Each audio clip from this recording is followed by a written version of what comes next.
रते देरो में शहीद साफ़ी नसरुल्ला गिरानी के कत्ल वाक़े ऐं कातिलनि जी गिरफ़्तारी लाइ रतो देरो प्रेस क्लब के साफ़िन पारां बाहुनि ते कारियूं पटियूं ॿधी। अली असगर नूनारी, पहलवान जोयो, ख़ालिद हुसैन ओढो, अब्दुल्ला भुट्टो, मक़बूल मंगी, निसार कासमो, अब्दुल रज़ाक जिलवानी, एजाज़ कुंभर, ख़ालिद घांगरो, यूनिस सुमरो, मोहम्मद बख्श ब्रोही, अब्दुल वहाब पबड़ ऐं ॿियनि जी अॻवानी में एहतजाजी मुज़ाहिरो करे नारेबाज़ी कंदे शहीद साफ़ी जे क़त्ल में मुलविस कातिलनि जी गिरफ़्तारी जो मुतालबो कयो वियो। एहतजाजी मुज़ाहिरे के ख़िताब कंदे अॻवाननि चयो त वॾे अफ़सोस जी ॻाल्हि आहे जो सिंध जे ॿिए बहादुर साफ़ी खे सरेआम गोलियुनि जो खाॾ बणाए शहीद कयो वियो आहे। हीउ वाक़ियो सिंध जे शऊर जो क़त्ल आहे। हुननि चयो त साफ़िन लाइ धरती मक़तलगाह बणिजी वई आहे, पर इन बावजूद बि हुक्मरान ख़ामोश तमाशाई बणियल आहिनि।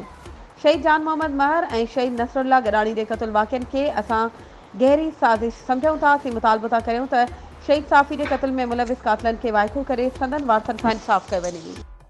वधीक ख़बरुनि ऐं अपडेट्स जे लाइ असांजे चैनल खे सब्सक्राइब कयो ऐं हा, बेल आइकन खे प्रेस करणु न विसारिजो त जीअं असांजी हर नई अचण वारी वीडियो तव्हां ताईं पहुचे।